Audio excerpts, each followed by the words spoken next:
দেশের ফুটবলে বয়স ভিত্তিক দলের অর্জন অনেক। সেই সুবাদে বসুন্ধরা কিংস একাডেমিতে তৈরি হচ্ছে প্রতিভাবান ফুটবলার।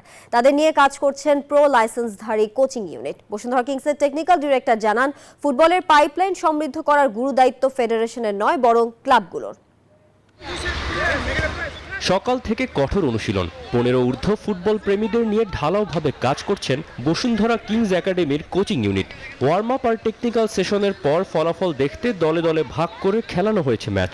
দেশের প্রথম এএফসি প্রো লাইসেন্সধারী কোচ আসিফুজ্জামান জানান, জাতীয় দলের বয়সভিত্তিক দলের জন্য প্রস্তুত করা হচ্ছে ছেলেদের।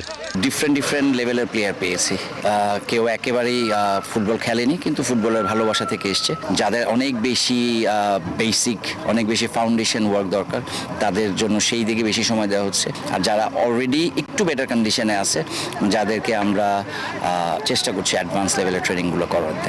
জামাল ভুঁইয়াদের সাথে কোচিং কোর্স করা পলাশও আশাবাদী কিংস একাডেমির তরুণদের নিয়ে।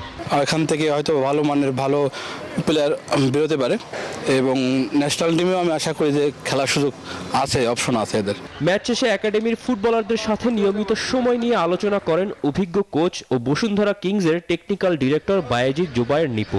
ভালো পারফরমেন্সের প্রশংসা সহ শিষ্যদের দুর্বলতা কাটিয়ে ওঠার টোটকাও দেন তিনি। জানান, বিশ্বের সবখানে ফুটবলের পাইপলাইন সমৃদ্ধ করার গুরুত্বপূর্ণ দায়িত্বটা ন্যস্ত থাকে ক্লাবের ওপর, আর সেটাই করছে বসুন্ধরা কিংস।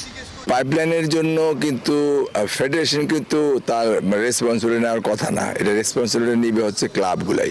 ক্লাবের দায়িত্ব হচ্ছে প্লেয়ার প্রডিউস করা। ওয়ার্ল্ডের যেখানে যতগুলো কান্ট্রি দেখেন আমরা শুরু করেছি, আমাদের মতো যদি প্রত্যেকটা ক্লাবের বয়সভিত্তিক দলগুলো হয়ে যায়, এই বয়সভিত্তিক দলগুলো থেকে কিন্তু আসলে টিম হয়।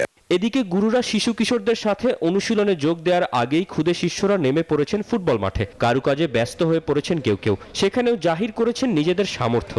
এরপর কোচ আসিফ এসে শুরু করলেন অনুশীলন, তার মাঝেই দিলেন পরিষ্কার পরিচ্ছন্নতার প্রায়োগিক পাঠ। তৌসিফুল হাসান, নিউজ 24, ঢাকা।